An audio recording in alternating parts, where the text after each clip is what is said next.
ఘోరకీకారణ్య సంసార యాత్రికుల శరణు ఘోషలు విని రోజు శబరీష పాపాలు దోషాలు ప్రక్షాళనము చేయు పంపానదీ తీర ఎరునే నివాస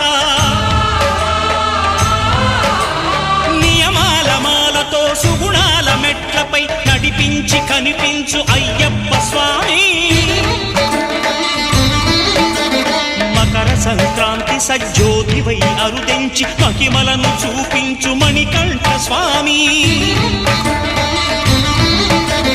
కర్మబంధము బాపు ధర్మశాస్త్ర